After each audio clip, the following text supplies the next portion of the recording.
students for today. These are my students. Yes, you are the air instructor. He's gonna show you the aircraft and show you the different parts, what they do, what actually a pilot does before he gets airborne.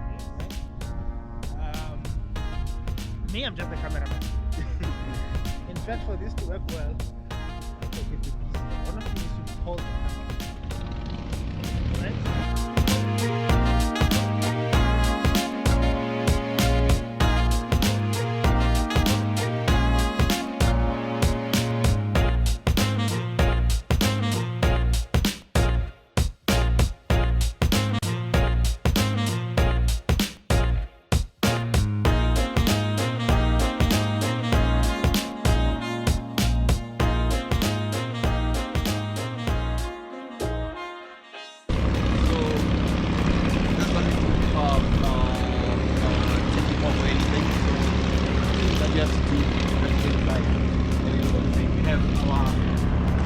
Documents.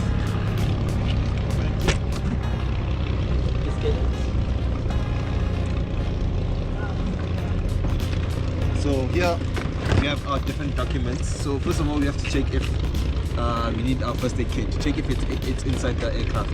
Because if in case something happened, so in case there's any accidents, we have our first aid kit in here.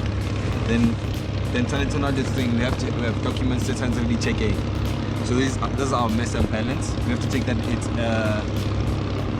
at the right date and it's fine at the moment, it's valid. Then we have other documents here, the certificate of registration to check or if valid and so on. So these are the documents tentatively checking before we take off. So if everything is fine, we also have to check our, what is it called now? The fire extinguisher mode. So sharp, another fire extinguisher mode in case there's a fire inside the aircraft or anything. Then before everything, we're gonna lower our flaps because this is a piper again. So we're lowering our flaps. So it's a sorry. Let me just pause there. So the point of us doing this to check if everything is in order, because when we are flying there's problems and we did not know about, right? So what we're going to check, we're going to basically walk around the aircraft, check everything is in fine. So first of all, we check that this is here and our flaps are in order, there's no problem.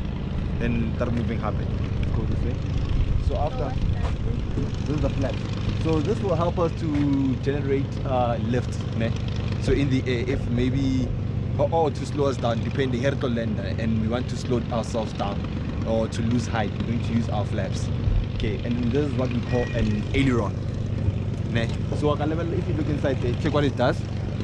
When I'm taking this up, the level of the control column, can you see how it's moving? Yeah. Yes. So this is an aileron. This is going to help us when we are turning in the air. So either we're turning left or right. Okay.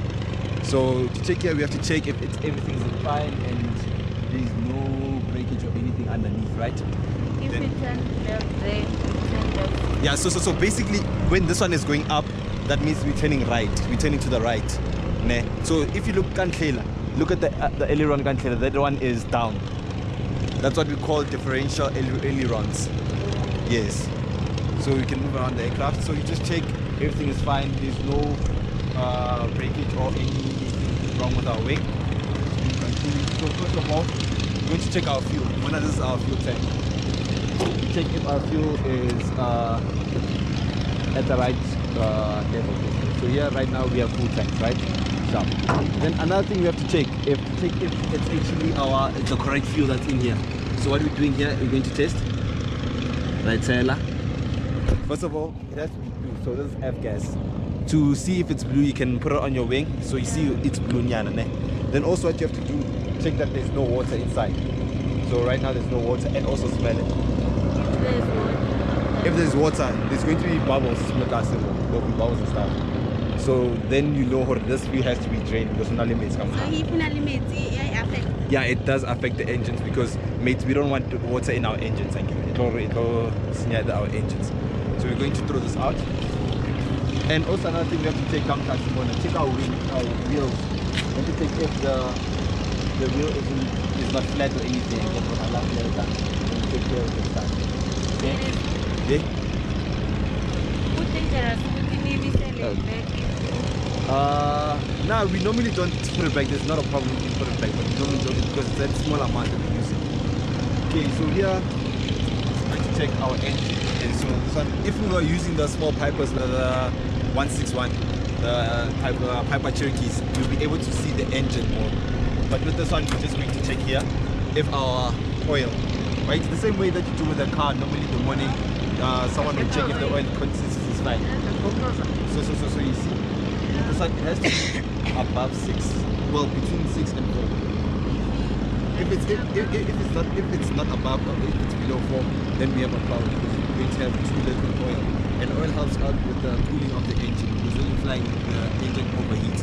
So the oil is able to cool and lubricate the engine. Then what if our you didn't check if it's below, or maybe it's below, then if it's below when you fly, you're going to see that the engine is going to start overheating. So we have indicators come hard remote that will show us that the engine is overheating. Then you have a problem. Then you have to make sure that you land as soon as possible, or else the engine is going to shut down. Then no, it won't boom, but it's going to shut down. But then you know how you have to land, man. Okay. So then next thing we're going to take this is our propeller, and this is our spinner. So it's what creates the thrust force in the air engine. So basically there's a crankshaft that's helping this propeller to spin. So as it's spinning, it's propelling us forward, it's pushing us forward. So we have to check if it's still fine, there's no dents or anything. Generally there's our vent out to check if it's fine, to check if it's tight flat. Okay, so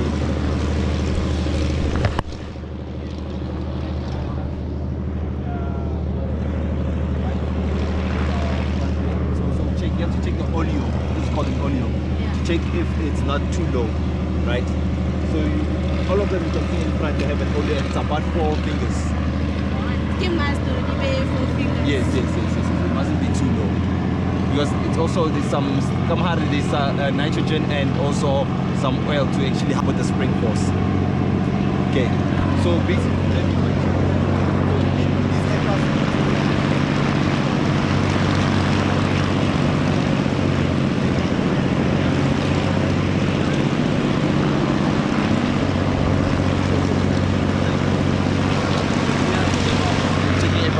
is still full, and you can see it's full here. So you must No. So what you can do, it will depend on how far you're going and how many people you're loading. Yeah. So if you're having full tanks, that will limit the amount of people that can be in the aircraft, because we don't want the aircraft to be too heavy. And so it will depend. You actually look for how far you are going to be traveling. You're going an hour. So this full tank, you wouldn't necessarily put full tank if you're going to fly for an hour, yeah, so that you can put extra people in the aircraft. So it will depend. You have to look for how far you're going to be traveling and how many people you want to be in the aircraft. Nah? So we're doing the same thing again the side. So again we check if it's white, it's blue.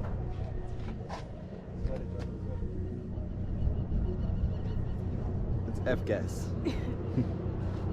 So again, check the tire if it's fine, it's in order, and go again.